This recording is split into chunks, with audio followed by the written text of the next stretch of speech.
千里之行，始于足下。A journey of 1,000 miles begins beneath the feet. We now gather in the Tao to travel the journey together.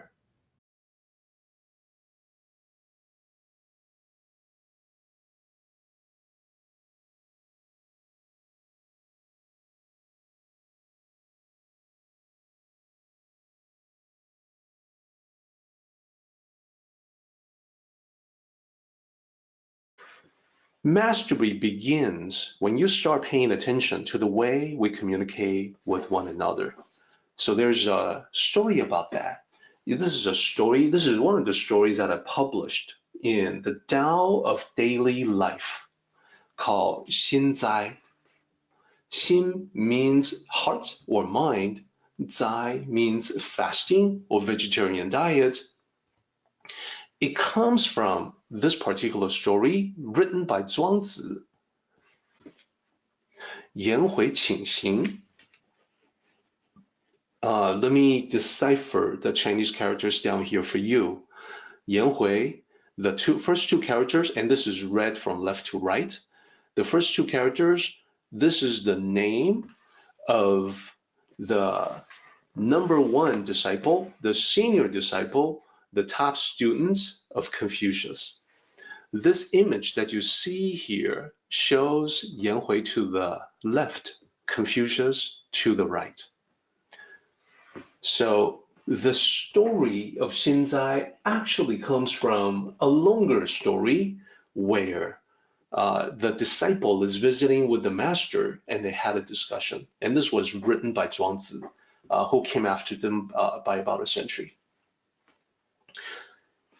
So back in those days, the master-disciple relationship, it was customary in such a relationship that if the disciple is planning to go on a trip, especially a long journey, that prior to taking on that journey, he would visit with his master to have the master understand exactly what his plans are and then request permission to leave. So this is why at the top of the slide, you see disciple requesting leave. It's what happened when the disciple visited with Confucius and reported on what his plans were to go to the kingdom of Wei and what his intentions were once he got there. So in that story, the disciple Yan Hui visited Confucius to request permission, and if permission was granted, to bid farewell. So he told his master where he was going, the kingdom of Wei. At that time, it was a chaotic, a dangerous land. So Confucius naturally wanted to know why he was going there, what his plans were once he got there. So the disciple reported to the master that he had heard about the chaos, the strife in that kingdom due to the king of that kingdom, the king of Wei, who was quite a tyrant. So the people were suffering. There were dead bodies everywhere, and the king didn't care. He did not value human life. He waged war endlessly. So he felt compassion. He wanted to do something about that. So that's the reason why he wanted to go. So he reported to Confucius that, Master, you taught us to treat a chaotic nation as a doctor treats someone who is sick or injured.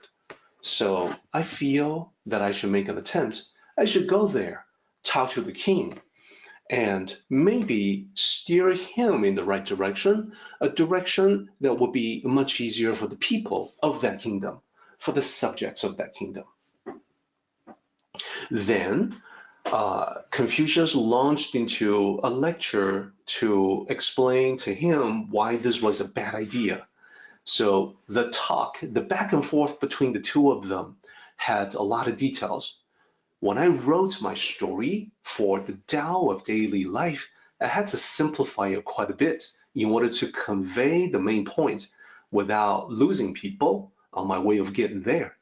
So one day I'm going to have to do a more proper rendition of all the complexities in that particular exchange. For now, though, I'll just add a little bit more so you can see the missing pieces. You can see the congruence that Confucius demonstrated to the Tao. So Confucius said to his disciple, his top students, he said, you have a tendency to make things complicated. That is not good. And I'm, of course, paraphrasing the modern vernacular. Confucius didn't talk exactly that way. I'm trying to convey what he talked about. Confucius told his disciple, you see, the Tao is simple. The Tao is not complex. And in the Tao, it is important to stick with the basics, the simplicity of the basics. That is, you want to establish a firm footing for yourself before you attempt to help other people, to reach out to other people and, bring them to their feet. Well, first you have to have that firm footing. You have to hold on to your base, your foundation, so to speak. So basically, Confucius is saying that, well, you, my students, you don't really know what you're doing yet.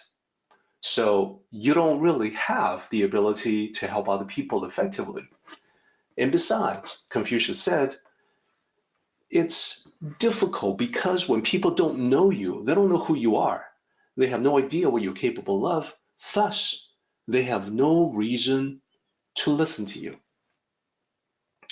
And if you reveal the extent of your knowledge, for instance, if you engage other people in discussions and maybe even debate against them, well, they know about you now, they begin to know about you, they know about how much you know.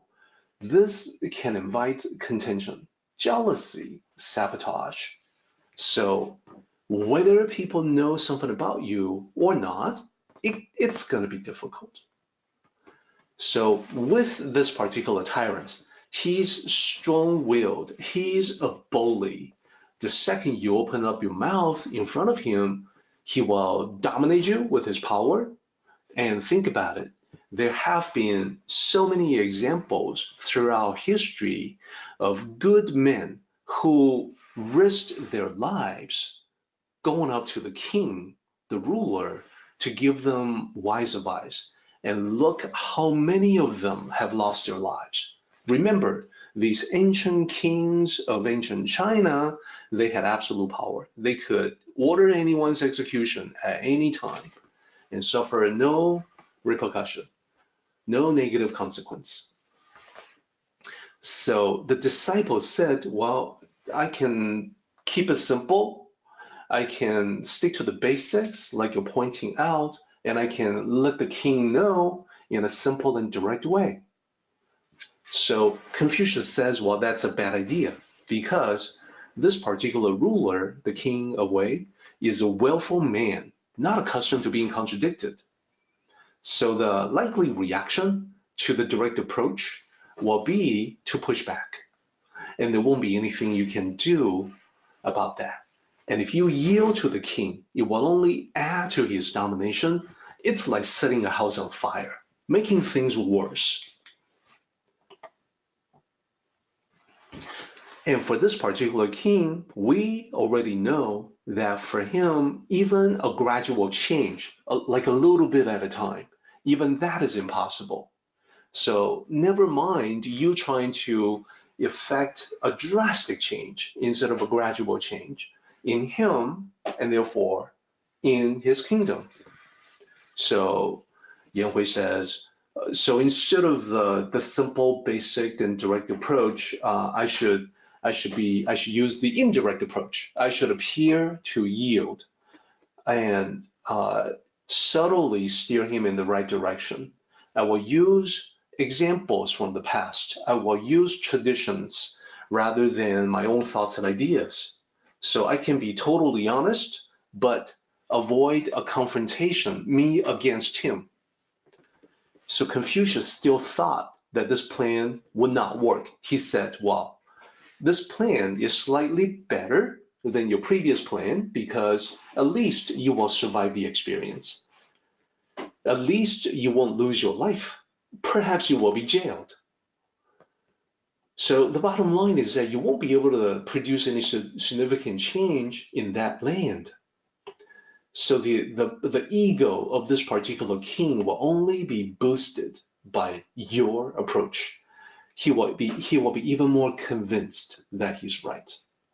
So by this point, the disciple is totally out of ideas. So can use the direct approach, can use the indirect approach. So he is like, well, there's no other way then, master. What other way is there? That's when Confucius said, you have to go about it with 心斋. So 心斋 is the concept that Confucius wished to teach to his students. And I have it as the top two characters here. So initially, the disciple was confused. 心 means the heart or the mind. 斋 meant fasting or a vegetarian diet. So disciple Yang Hui said to Confucius, well, master, I come from a very poor background, so I've already gone through quite a few months without alcohol and without meat. So I'm already on zai, the vegetarian diet. Then Confucius says, well, zai, the vegetarian diet or fasting, that's about cleansing the body. That's about cleansing the physiology. I'm not talking about that. I'm talking about cleansing your mind. I'm talking about approaching without preconceptions, preconceived notions, clearing your mind so that you can be much more effective, so that you can achieve your purpose. So let me lay out those characters for you. 现在. And remember, in pinyin, the X is always SH. So 心在, literally heart or mind. And the second character, fasting or vegetarian diet. So the reason why this comes up for communication is because this is the technique that Confucius taught his disciple to communicate with the tyrant, and he's trying to save his disciple's life. So as you have heard, 心在 means you must clear your mind of preconceptions and agendas in order to really listen and understand.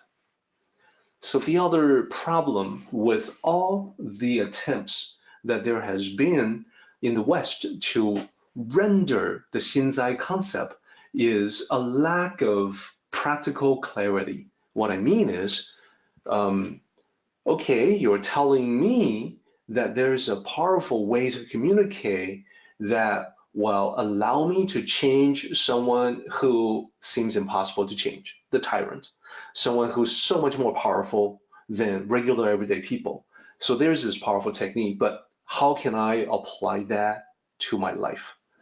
Today, I want to do exactly that. I want to talk about how to apply it to your life with some practical, real life examples.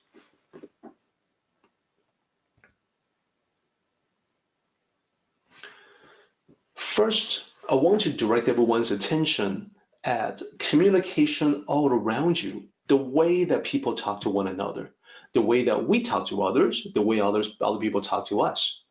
So notice how people are full of themselves when they converse. Tell me if you have heard the following before. When you talk about something that happened, have you heard this? Yeah, the same thing happened to me the other day. Haven't you heard this many times? Or you tell someone about what's going on and something that you decided to do or not do, and you will hear something similar to, listen, when I was your age. So sounds familiar, right? So there's a commonality between the first and the second one. Let me continue on. You can also hear, whenever people are talking, you can also hear something like this. Here's what I would do if I were you. And then blah, blah, blah. Here's what I would do, X, Y, Z, A, B, C. And then one more example. Well, I think you are only doing that because blah, blah, blah. So I want everyone to look at these 4 examples and notice how this kind of communication is all about me, myself, and I. And if you pay attention to when other people speak or when people are talking to you, you will hear this often, and you will also hear it from yourself. Because when you are not aware of this happening, the ego intruding into your conversation, you will not notice it. But once you start paying attention, though, you notice it everywhere. So this is not 心在. 心在, the idea is to clear your heart and mind of this kind of egocentric, me only, me, myself, and I type of expression. This is, some people call this autobiographical communication, because you are filtering everything the other person says through your autobiography. What happened to me before? What I think about XYZ, the judgment that I pass on so-and-so. It's all about the self, in terms of the self-centric ego. So with 心在, when you listen with 心在, instead of being full of yourself, you clear your mind of self-centric notions, like what you want to say next, your opinion on everything, etc.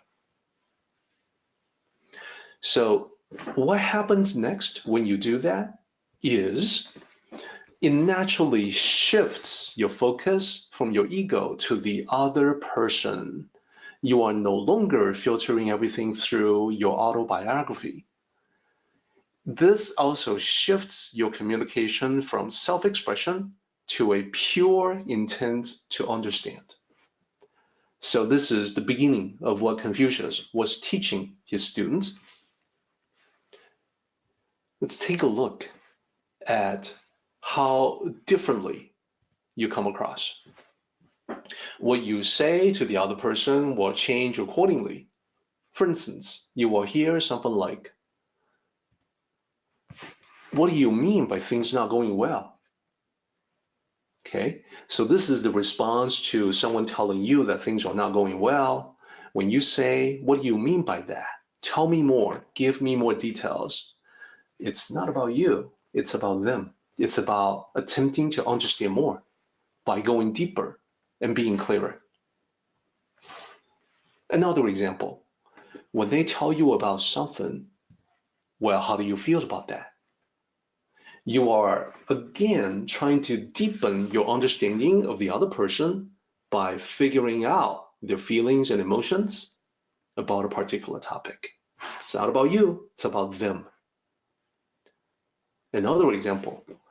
So have you thought about the next steps? Like, so what are you going to do? Do you have any plans? So again, it's not about you anymore, it's about them. It's not about, well, what I would do if I were you. Okay, well, that's about you, but what are you going to do? It's about them. Similar direction of conversation, but entirely different in feeling. And one more example. So how is this affecting the other aspects of your work? When they talk about something that's troubling them, something that perhaps is troublesome, and you are concerned about its effect on the other aspects of their lives, you are demonstrating concern. You are demonstrating an attempt to understand. So these are some examples of what happens when you clear your minds and thoughts of self-centric notions, the ego. the result. The other person feels heard. What a concept, right? It would be great if the other person can feel heard, respected, well regarded, as if you hold them with a degree of importance in your mind. And most importantly, the other person feels understood. So this is, in practical reality, this is how Xinzai shows up in personal communication. So this is only step one. There's a step two. Step two is this. When you establish a real understanding with someone, you've strengthened a connection between you and this other individual. The natural side effect is your ability to influence others goes way up. And in the Tao, you're not specifically trying to exert influence. You're just trying to do the right thing to understand the other person, understand where they're coming from. But as a natural side effect, your ability to exert influence goes way up. This is why Confucius taught it to his disciple, because, as he pointed out, it was dangerous to approach tyrants. You could easily lose your life. But if you go there with the intention to understand, having established an authentic understanding, you then open up the possibility to influence. So this is a powerful technique, and you can apply it to your life to, I would say, dramatically improve your interactions with other people. Our meeting has come to an end, but the journey continues on. Let us travel safely. Until next time, may the Tao fill you with peace and happiness.